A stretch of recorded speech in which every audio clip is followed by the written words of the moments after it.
Ayan mga kadrama-rama, sino ba naman ang hindi excited no? Sa mga pangyayari or every episode na pinapakita po ni Director no dito sa Abot Kamay na Pangarap. Dahil alam naman po natin na ngayon is nasa hostage pa rin po sila Annalyn, sila Lynette, sila RJ, na kung saka sila Zoe din at saka sila Moira. Na kung saan ay nagkaroon doon ng enkwentro or nagkaroon ng sitwasyon na kung saan itong si Mildred na kaisa-isang tao din ni Madam Lutos is talagang nagkaroon po siya ng problema at saka kung saan nag-perform po talaga itong si Annalyn ng isang bagay na kung saan talagang nakatulong talaga dito kay Mildred.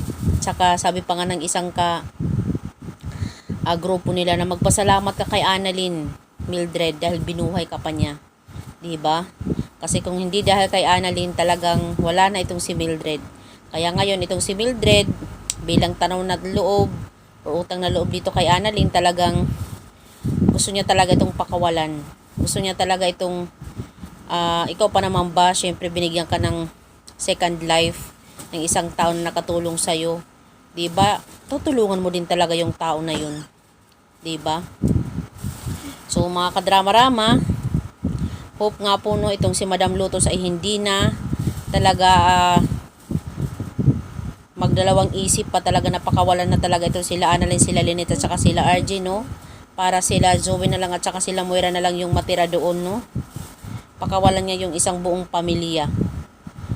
Kasi kahit si Madam Lutos, alam naman niya talaga na malaki ang tulong talaga ni Annalyn at saka wala naman talaga ibang pinakita talaga si Annalyn kundi puro naman talaga kabutihan, di ba, sa kanila.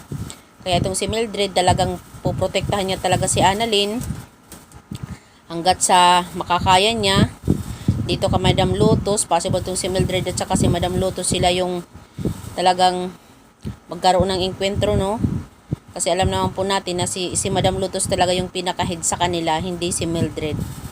Kumbaga itong si Mildred, siguro pangalawa lang to na bida-bida dito sa loob ng kulungan.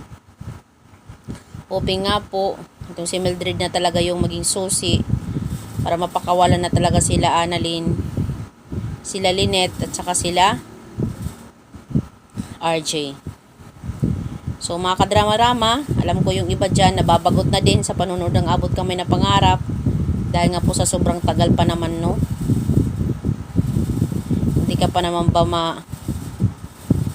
babagot sa panonood, pero sige lang, laban lang tayo, go go go hanggang sa matapos na ang Abot Kamay na Pangarap, di ba?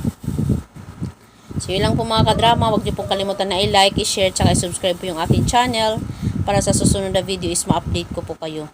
Abang-abang na lang po tayo dito mga kadrama sa next na ipapakita ng direktor. Diba? Maabot din natin ang ating mga pangarap na ma-reveal talaga yung kanilang mga kasinungalingan, charot. So yun lang po, maraming salamat again. Thank you for watching. Bye bye.